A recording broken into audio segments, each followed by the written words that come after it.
여호와의 유월절, 가장 중요한 것은 어린 양의 피를 바른 그 집에 들어가는 것입니다. 예수님이 내 안에, 내가 예수님 안에 들어가는 것, 그것을 의미하는 거죠. 피를 바르기 전에 해야 할 일이 있었는데요. 누룩을 제거하는 것이었습니다. 집안 구석구석 깨끗이 누룩을 찾아내어 태우는 겁니다. 겉을 꾸미고 부풀리는 그런 마음으로는 하나님께 나아갈 수가 없고 하나님을 만날 수도 없습니다. 하나님께서 구하시는 제사는 상한 심령이라 그랬습니다. 하나님 만나 주실 수 있는 마음은 나는 그래도 괜찮은 사람, 하나님 앞에 그래도 인정받을 만한 사람이라는 꾸며진 그런 마음이 아니라 상처 입고 찢기고 어둡고 더럽고 추악한, 정말 사람들 앞에 내보이기 너무 부끄러운 그런 마음의 자리에 주님이 오시는 겁니다. 겉을 꾸미고는 주님이 만나 주실 수가 없다는 것입니다. 그 마음 그대로 하나님 앞에 나아갈 때 하나님을 만나는 놀라운 은혜를 누리게 됩니다. 그렇게 유월절 축제가 시작됩니다. 새해 첫 달 10일에 흠 없는 어린 양 한 마리를 선택해서 준비합니다. 4일 정도 보관해 두었다가 그달 14일에 그 양을 잡고 그 피를 문틀에 바릅니다. 그리고 그날 저녁에 유월절 식사가 시작이 됩니다. 그 식사의 이름을 히브리어로 세데르라고 부릅니다. 세데르라고 하는 말의 원의는 질서, 순서, 그런 의미입니다. 그러니까 이 저녁 식사는 그냥 막 무질서하게 진행되는 것이 아니라 질서 있게 순서에 따라 식탁이 준비되고 진행된다는 뜻입니다. 예수님께서 십자가를 지시기 직전 12명의 제자와 마지막 유월절 저녁 만찬을 가지셨습니다.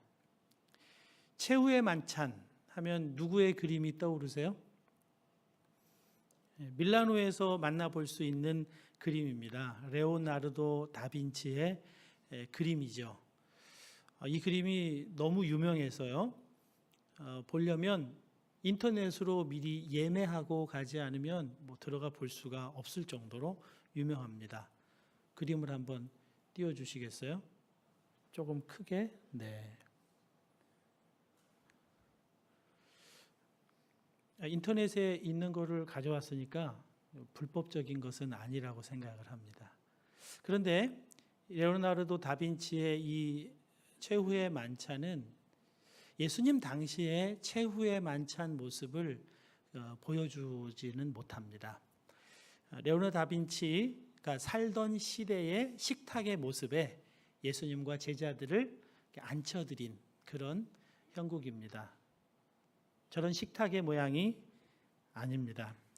이스라엘 선교사이면서 한의사이신 류모세 선교사님의 책에 예수님 당시 유월절 만찬의 모습이 비교적 정확하게 그려져 있습니다. 한번 또 띄워주실래요?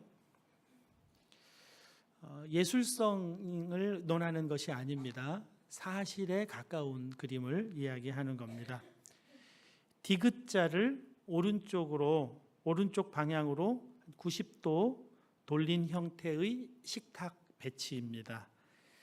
출애굽 당시에는 노예였던 하나님 백성이 서서 급히 음식을 먹으라 했지만 출애굽 이후 자유인이 된 하나님 백성들은 이제 기대어 누운 채 상체를 안쪽으로 놓고 하체는 바깥쪽으로 둔 그런 상태로 함께 식사하게 됩니다.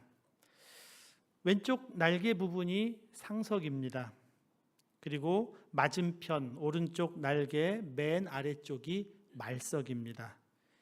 예수님은 만찬의 인도자이셨기 때문에 상석의 가운데 앉으셨고요. 예수님 오른쪽에는 제자 중에 가장 나이가 어렸던 요한이 앉았다고 하기보다는 기대어 누워 있고요. 예수님 왼쪽에는 제자 중 가장 나이가 많았던 가롯 유다가 옆에 비스듬히 기대어 있습니다. 예수님을 판 가롯 유다를 예수님 왼쪽에 두신 겁니다. 예수님이 식사를 하시다가 제자들의 발을 씻으신 장면이 요한복음 13장에 나오는데요. 차례대로 예수님 앞으로 와서 의자에 앉아서 발을 씻는 방식이 아니었습니다. 제자들은 그대로 상반신을 안쪽으로 향한 채 발을 뒤쪽으로 내밀고 있고요. 예수님은 노예처럼 그들의 뒤로 가서 그들의 발을 하나씩 닦아 주셨던 겁니다. 너희 중에 나를 팔 자가 있으리라. 바로 왼쪽에 가룟 유다가 있는데 그 유다가 듣도록 예수님이 말씀하시죠. 맞은편에 앉아있던 베드로가 예수님 오른쪽에 앉아있던 요한에게 그가 누구인지 예수님께 여쭈어 보라고 머리짓을 합니다. 그런 배치 구도이기 때문에 그런 이야기들이 가능하게 되는 것이죠. 예수님은 가룟 유다에게 무교병을 초에 찍어서 건네줍니다. 그런 식탁에서 제자들이 유월절 만찬 식사를 합니다. 만찬의 주요 음식은 맛자라고 부르는 무교병, 그리고 쓴 나물, 어린 양의 구운 고기, 그리고 포도주입니다. 매달 첫 주 우리 교회 성찬할 때 맛자, 이것을 잘라서 나누어 먹고 또 포도주도 나누어 먹습니다. 6월절 만찬은 포도주를 4번에 걸쳐서 마시는 데 비해 우리는 맛자 1번, 포도주 1잔을 나누어 마시니까 6월절 만찬의 축소 형태로 간략하게 보내게 되는 겁니다.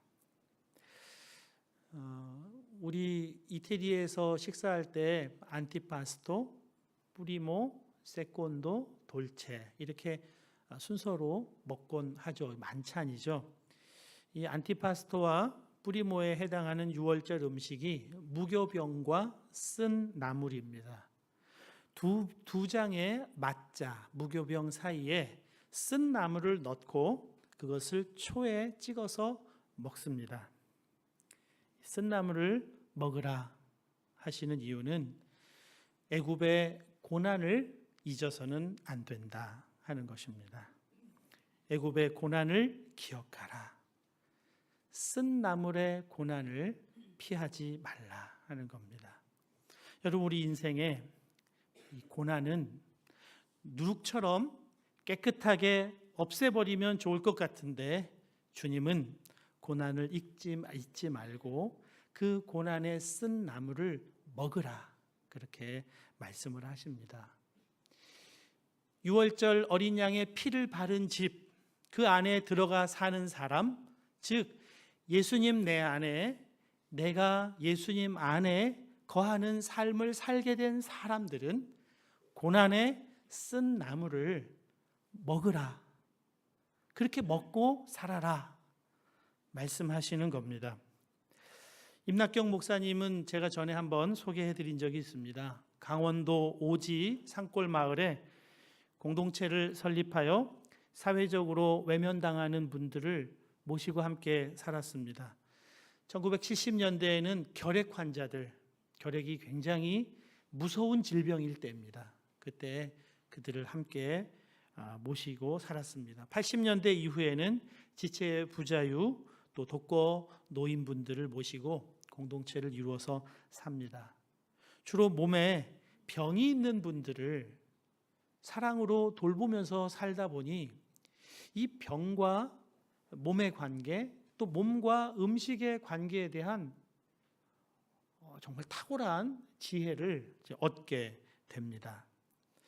그래서 요즘에는 암 환자들을 위한 건강 강좌도 정기적으로 진행을 하고 있습니다. 목사이지만 병을 낫게도 잘 한다는 소문이 나서 종종 아픈 분들이 찾아오곤 하는데요. 어느 날 아주 고운 중년 여인이 남편의 등에 업혀서 이 공동체로 찾아옵니다. 도대체 어디가 아픈지 그 원인을 찾을 수가 없어서 아무리 병원을 다녀봐도 원인을 알 수 없는 질병으로 일어설 수도 없는 엎인 채로 목사님을 찾아옵니다. 이분하고 이제 문진합니다. 여러 가지 질문하고 또 얼굴 모양과 이런 것들을 살피면서 시진을 하죠. 그 다음에 처방을 내리는데요. 그 시골 공동체에 야외 화장실이 있는데요. 그 야외 화장실은 아주 오래된 묵은 그 변들이 거기에 쌓여 있죠. 그 묵은 변에 그 똥물을 한 바가지 퍼다가 이 기거하는 이 여인의 머리맡에다가 두라는 겁니다.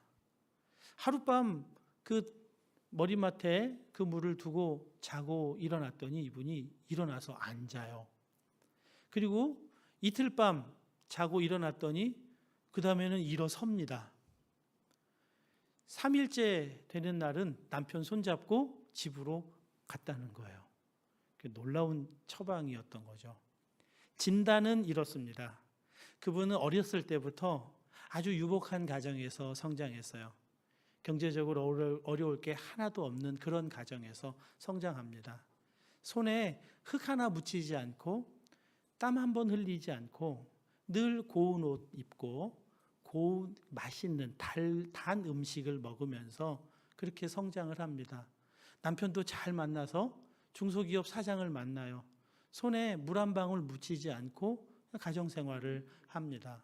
고운 옷을 입고 부드러운 옷을 입고 입에 단 음식만을 계속 섭취하면서 그게 행복인 줄 알았겠죠.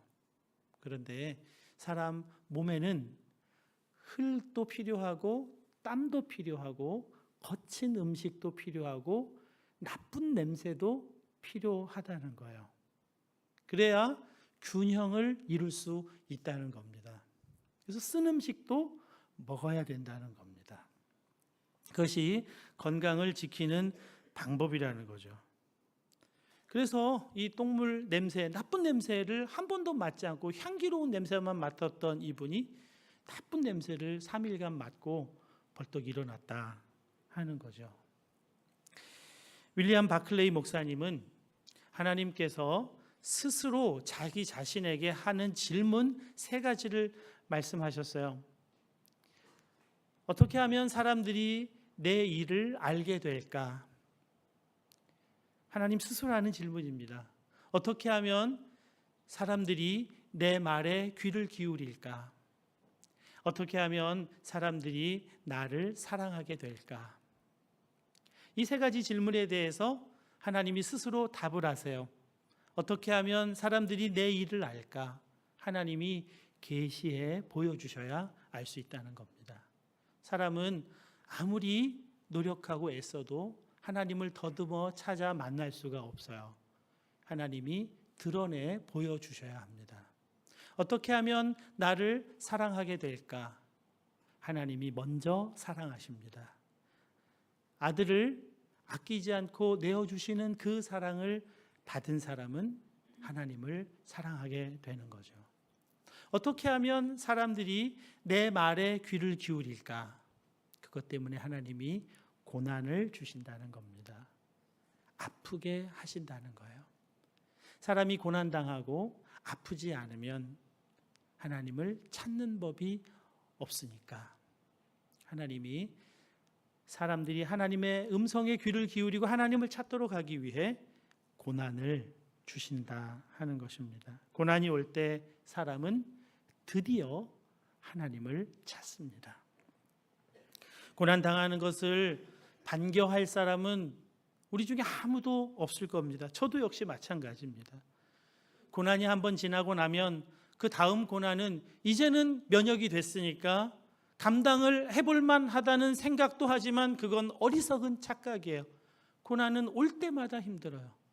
올 때마다 새로운 모습으로 오니까, 생각지도 않은 방식과 모습으로 고난이 오니까 면역이 될 수가 없어요. 고난은 계속해서 파도처럼 우리들에게 찾아옵니다. 예수님 믿는 사람도 고난에서 제외되지 않아요. 고난이 있어요. 그렇다면 예수님 믿는 사람과 예수님 믿지 않는 사람 사이의 차이는 무엇입니까? 고난을 대하는 태도에서 차이가 나오는 거죠. 예수님 믿지 않는 사람은 고난을 피하는 사람입니다. 예수님 믿는 사람은 고난을 정면으로 맞이합니다. 받아들입니다. 고난이 올 때 술로 능력 있는 사람에게 도움을 구하며 고난이 오게 된 상황, 사람, 하나님도 원망하며 고난으로부터 도망치는 사람들이 있습니다. 여러분, 결코 술로, 사람의 도움으로 이 고난 해결되지 않습니다. 몸만 더 해칠 뿐입니다. 그리스도 안에 있는 사람은 고난의 쓴 나무를 피하지 않습니다. 그걸 꼭꼭 씹어 먹습니다. 유월절 축제입니다. 기쁜 날이에요. 구원의 기쁨을 노래하는 날입니다. 그날 고난의 쓴 나무를 먹습니다. 고난을 감사함으로 받는 것이 그리스도인의 태도라고 하나님은 가르쳐주고 있는 겁니다. 여러분, 고난이 올 때 정말 너무 힘들다, 정말 죽겠다, 못 살겠다, 이런 마음이 들 때 주님 이 고난을 주심을 감사합니다. 이렇게 정면으로 고난과 마주하시는 정말 믿는 그리스도인으로 서실 수 있길 축복합니다. LA 한길교회 노진준 목사님은 생후 8개월 때부터 소아마비 장애를 가지고 평생을 삽니다. 그분 걸으시는 모습을 보면 정말 절룩거립니다. 고2 때 목사가 되겠다고 헌신하면서 하나님 다리 고쳐주세요. 제가 하나님 일 하겠습니다. 하나님 일 하려면, 복음 전하려면 다리가 좀 건강해야 되지 않겠습니까? 다리 고쳐주세요. 4년 동안 거의 매일 빼지 않고 기도합니다. 기도하다가 대학교 2학년 때 그 4년간의 기도가 응답받는 놀라운 일이 일어납니다. 미국 교회 한 곳에서 신유 집회를 한다는 광고를 보고 찾아갑니다. 5명의 목사님이 약 30여 명 모여 있는 기도받기 원하는 사람들을 강대상 위로 한 사람씩 불러 올려서 의자에 앉히고 기도합니다. 대학생 노진준 올라갔어요. 기도받는데 목사님이 너무나 사랑을 가득하게 담아서 땀을 흘리며 눈물을 흘리며 3분에서 5분 정도를 간절하게 기도합니다.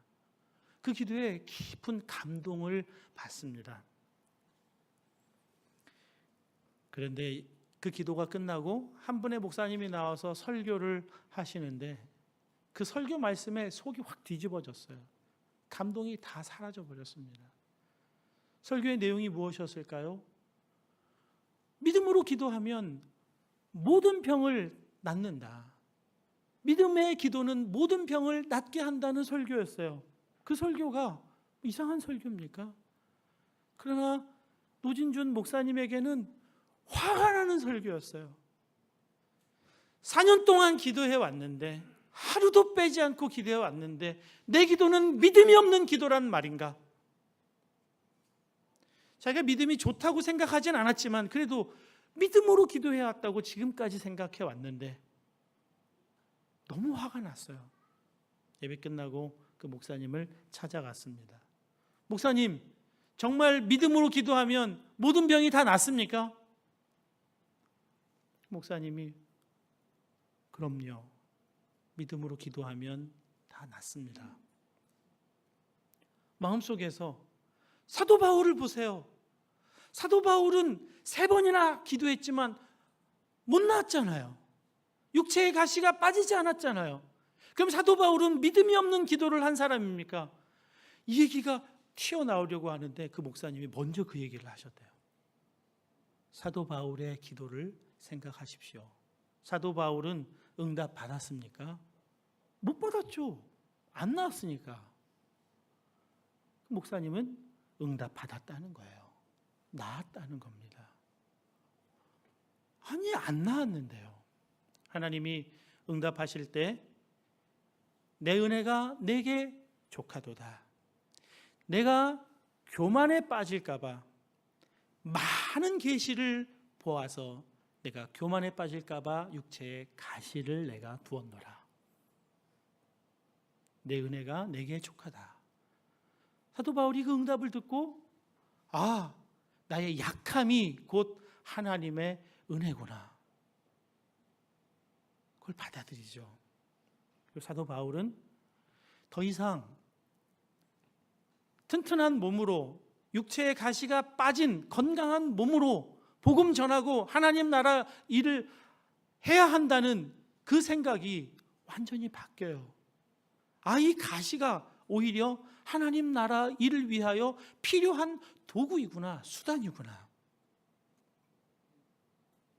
더 이상 육체의 가시가 그의 사역과 복음을 위한 일에 방해가 되지 않아요. 아무 문제가 되지 않아요. 그래서 그 병은 더 이상 사도 바울에게 아무것도 아닌 것이 되었으니 그 병에서 고침을 받은 것이다. 목사님의 이야기를 듣고 자기 이야기로 받아요. 나에게 소아마비 장애는 복음 전하는 데 장애가 될 수 없다. 하나님 나라 위해 일하는 데 장애가 될 수 없다. 그렇게 믿어요. 그리고 그때부터 더 이상 다리 고쳐달라는 기도를 하지 않았대요. 나았으니까. 더 이상 나에게 이것은 장애도 병도 아니니까. 물론 지금도 기도하면 하나님이 다리를 고쳐주시는 하나님이라는 믿음에는 변화가 없습니다. 이건 타협한 것이 아닙니다.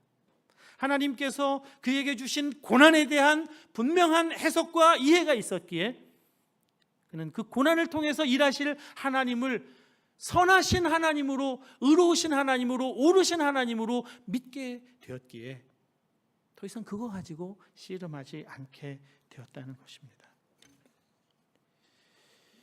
고난에 쓴 나무를 삼킨 거죠. 유월절 식사에 뿌리모가 무교병 사이에 쓴 나무를 초에 찍어 먹는 것이라면 세콘도는 이태리랑 똑같아요. 고기입니다. 고기가 세콘도예요. 어린 양의 고기를 구워서 먹으라. 여러분, 예수님이 예루살렘 성 입성하던 날을 종려주일이라고 합니다.